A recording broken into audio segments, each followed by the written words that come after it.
Hello दोस्तों, कैसे हो आप सभी। आशा एंड उम्मीद करता हूँ अच्छे होंगे। आज की इस वीडियो में हम आपको जैसे भी कोई भी ज़मीन खरीदते हो आप, या फिर प्लॉट खरीदते हो, या फिर मकान खरीदते हो, उसका क्या प्रोसीजर है रजिस्ट्री करवाने का, या फिर स्टैम्प पेपर पे आप कैसे उसको पक्के प्रूफ के तौर पर एग्रीमेंट करके रख सकते हैं, या फिर आपको बही में लिखवाना चाहिए वो, या फिर कॉपी में लिखवाना चाहिए। वो सारी बातें मैं इस वीडियो में आपको डिस्कस करेंगे दोस्तों। अगर आपने चैनल को सब्सक्राइब नहीं किया तो चैनल को सब्सक्राइब कर ले, वीडियो को लाइक एंड शेयर ज़रूर करें दोस्तों। तो ज़्यादा टाइम वेस्ट न करते हुए वीडियो को शुरू करते हैं। तो सबसे पहले तो दोस्तों, आपने जो भी ज़मीन लेनी है उसको ज़मीन को अच्छे से देखें। अगर आपको ज़मीन समझ में आ जाती है, या फिर प्लॉट समझ में आता है, या फिर खेत है वो समझ में आ जाता है, तो जो विक्रेता होता है, जो ज़मीन बेचने वाला, उससे पहले 2-3 अपने जो सवाल हैं वो पहले ही पूछ ले और अपने डाउट क्लियर कर ले। जैसे सवाल नंबर 1 है कि ज़मीन के ऊपर कोई वाद विवाद तो नहीं है किसी तरीके का, कल ना रजिस्ट्री के टाइम आपको प्रॉब्लम फेस करनी पड़े। तो ये सवाल आप उससे पूछ सकते हैं, जो भी ज़मीन बेच रहा है उससे। दूसरा सवाल आप उससे पूछ सकते हैं कि ज़मीन के ऊपर किसी प्रकार का लोन तो नहीं बचा हुआ है कहीं, आपको फिर ज़मीन को रजिस्ट्री कराते टाइम या फिर पंजीकरण कराते टाइम आपको प्रॉब्लम का फेस करना पड़े, तो वो क्वेश्चन भी आप पूछ सकते हैं। तीसरा क्वेश्चन आप ये पूछ सकते हैं कि आप ज़मीन की रजिस्ट्री कराने के लिए सहमत हो या नहीं हो। कहीं वो बाद में कह दे मैं ज़मीन की रजिस्ट्री नहीं कराऊंगा, लेट कराऊंगा, कभी 2 महीने बाद कराऊंगा, करा दूंगा, इस तरीके के कुछ जवाब दे, तो आप समझ जाना और ज़मीन में कुछ विवाद है। तो दोस्तों, ये चीज़ें आपको ज़मीन प्लॉट या खेत लेने से पहले उससे पूछ लेना चाहिए। उसके बाद हम बात कर लेते हैं हम ज़मीन को किस तरीके से लिखवा सकते हैं। जैसे कई बंदे गांव में बही में लिखवा देते हैं। बही आज के टाइम पे एक कच्चा प्रूफ होता है, ये पक्का प्रूफ नहीं होता। कल ना जिसके नाम ज़मीन है वो मना कर सकता है, और अगर केस कर दिया कोर्ट में और वो जीत गया तो आपको प्लाट खाली करना पड़ेगा। तो वही एक कच्चा प्रूफ हो गया ज़मीन का। उसके बाद हम बात कर लेते हैं second, stamp paper. Stamp paper को आप कच्चा प्रूफ नहीं बोल सकते और ना ही पक्का प्रूफ। बिल्कुल, ये एक तरीके से ऐसा प्रूफ है जिसमें कोर्ट के प्रोसीजर के तहत रिटर्न में दोनों के क्रेता विक्रेता के स्टैम्प पेपर पे साइन होते हैं, और सारी चीज़ें नोटरी के द्वारा अप्रूव की जाती हैं। अगर कल ना विक्रेता आपको मना कर देता है, जो बेचने वाला, कि मैंने प्लॉट नहीं बेचा, तो आप कोर्ट में इसके थ्रू केस कर सकते हैं। और तीसरा सबसे बेस्ट मेथड होता है वो पंजीकरण या फिर रजिस्ट्री बोलते हैं जिसको हम। रजिस्ट्री करवा लेना ही सबसे बेस्ट उपाय है। अगर वो हो जाती है तो आपका फिर उस पर परमानेंट अधिकार हो जाता है। रजिस्ट्री की क्या फ़ीस रहती है वो भी मैं इस वीडियो में आपको लास्ट तक बताऊंगा। तब तक आपने चैनल को सब्सक्राइब नहीं किया तो सब्सक्राइब कर लें। तो दोस्तों, हम बात कर लेते हैं सबसे पहले स्टैम्प पेपर। स्टैम्प पेपर क्या होता है। स्टैम्प पेपर आप 10 रुपये का, 100 रुपये का, 500 का, 1000 का, 2000 का, जितने का मन करे उतने का बनवा सकते हैं। बेसिकली ये डिपेंड करता है कि कितने वैल्यू की आपकी प्लॉट है या फिर ज़मीन है।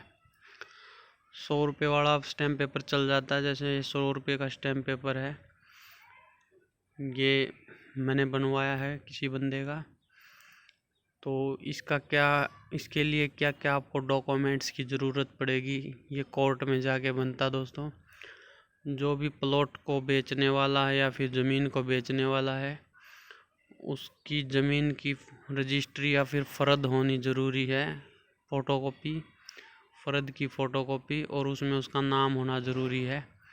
दूसरा, जो बेचने वाला उसका आपको आधार कार्ड लेना पड़ेगा, और उस बंदे को साथ में जाना पड़ेगा कोर्ट में, क्योंकि उसके सिग्नेचर वगैरह होंगे वहाँ पर। जो खरीदने वाला दोस्तों, उस बंदे का आधार कार्ड लगेगा और उसके सिग्नेचर होंगे, और इसके साथ साथ 2 गवाहों के सिग्नेचर भी होंगे, उनको भी आपको लेके जाना पड़ेगा। तीसरा दोस्तों, आप कोई भी प्लॉट खरीदते हैं तो फिर प्लॉट खरीदते टाइम आप जो पेमेंट करते हैं, जिसको हम बयाना बोलते हैं या फिर कंप्लीट पेमेंट बोलते हैं, वो अगर आप ऑनलाइन या बैंक के थ्रू करेंगे एक अकाउंट से दूसरे अकाउंट में, या फिर खरीदने वाले बेचने वाले के अकाउंट में डायरेक्ट ट्रांसफ़र करें तो पक्का प्रूफ होता है पेमेंट का। अगर आप कैश दे रहे हैं तो कैश तो लेते हैं, लेकिन उसमें बाद में कोर्ट में दिक्कत आती है। कोर्ट के सामने अगर आप पेमेंट कैश देते हो तो वो चल जाता है, अदरवाइज मना कर सकता कोर्ट। ये एक पक्का प्रूफ नहीं है कैश देना किसी ज़मीन के लिए। आप उसको चेक दे सकते हैं या फिर ऑनलाइन ट्रांजैक्शन फ़ोन पे, गूगल पे, जैसे भी करें, लेकिन ये ट्रांजैक्शन क्रेता और विक्रेता दोनों के बीच में ही होनी चाहिए, किसी अदर अकाउंट से नहीं होनी चाहिए, वही मान्य होगी। और उसका आप प्रिंट आउट या फिर फ़ोटोकॉपी करवा सकते हैं। तो दोस्तों, हम बात कर लेते हैं अभी स्टाम्प पेपर को कैसे बनवाना है। इसमें डॉक्यूमेंट्स क्या क्या लगेंगे वो मैंने आपको बता दिया है पहले ही। इसमें जो बेचने वाला है उसका आधार कार्ड और उसकी ज़मीन की फ़रद लगेगी और उसके साइन, और उसको जाना पड़ता है। अब हम बात कर लेते हैं, जैसे ये स्टाम्प पेपर है 100 रुपये का, इसमें यहाँ सारी डिटेल्स लिखी हुई है। जैसे यहाँ पे हर एक चीज़ लिखी हुई है, ये सारी आपको वो टाइपिस्ट करके दे देगा, टाइपिस्ट। और यहाँ पे आप देख सकते हैं जो बयाना देते हैं एडवांस रुपये, वहाँ ये भी लिखा 2 लाख रुपए इस चेक के ज़रिए और हरियाणा ग्रामीण बैंक की शाखा से आपको दिए गए हैं। और यहाँ पे ये नोटरी की स्टैंप होती है और ये बेचने वाले के सिग्नेचर हैं, और ये भी नोटरी की स्टैंप है। उसके बाद हम बात कर लेते हैं नेक्स्ट पेज। यहाँ पे भी देखो दोस्तों, हर चीज़ इसमें लिखी होती है, बकाया राशि इतनी है और ये इतनी तारीख को पेमेंट होगी, और अगर मुकर गया जो बेचने वाला तो उसको डबल राशि देनी पड़ेगी, क्योंकि इस पे साइन हो जाते 2 गुना राशि अदा करेगा जो बेचने वाला है। अगर वो बाद में मुकर जाता है कोर्ट में, अगर आप केस कर दोगे तो 2 गुना राशि ले सकते हो बयाने की। बयाना मतलब एडवांस राशि। और उसके बाद यहाँ पे लिखा हुआ दोस्तों, यहाँ विक्रेता के साइन होते हैं, यहाँ क्रेता के साइन और मोबाइल नंबर, यहाँ गवाह के साइन, यहाँ गवाह के साइन, और यहाँ नोटरी की मोहर लगती है। और फिर यहाँ देखो ये भी लिखा, मैंने क्रेता से बतौर 2 लाख रुपए विवरण चेक के अनुसार वसूल कर लिए गए हैं, ये बेचने वाले का नाम है। और यहाँ पे फिर कोर्ट की स्टैंप लगती है, ये फिर नोटरी अपनी स्टैंप लगाता है। और यहाँ पे फिर इसका रिकॉर्ड, स्टैम्प पेपर का रिकॉर्ड बाकायदा कोर्ट के रजिस्टर में लिखा जाता है दोस्तों, ये मैं आपको बता देता हूँ। और अगर आप बही में अगर प्लॉट लिखवा रहे हैं या फिर कॉपी के अंदर प्लॉट लिखवा रहे हैं, इसका रिकॉर्ड खाली आपके पास रहेगा, और ये रिकॉर्ड कोर्ट के रजिस्टरों में चढ़ जाता है। तो कल ना अगर वो ऑब्जेक्शन करेगा तो आप वहाँ से निकलवा सकते हैं इस रिकॉर्ड को। तो ये कच्चा प्रूफ है, लेकिन बही वाले से पक्का प्रूफ है। और इसके लिए आपकी फ़ीस कितनी लगने वाली है? 100 रुपये का ये स्टैम्प पेपर आता है, 200 रुपये आपका टाइपिस्ट लेगा, 200 रुपये नोटरी वाला लेगा। आपके शहर में ये कम ज़्यादा हो सकती है। और 200 से 300 रुपये आपका जो दलाल होते हैं जो इसको बनवाते हैं वो लेते हैं, या फिर आप खुद भी बनवा सकते हैं। और 200 रुपये आपकी डॉक्यूमेंट्स प्रिंट आउट या फ़ोटोकॉपी, ये एक्सेट्रा स्टैंप वगैरह के, इनके भी लग जाते हैं दोस्तों। तो इसका कुल मिला के 1500 रुपये खर्चा आ जाता है। अगर आप 100 रुपये का स्टैम्प पेपर पे बनवाते हैं तो 1500 रुपये में आपका प्रूफ है ना बेटर हो जाता बही के कंपैरिजन में।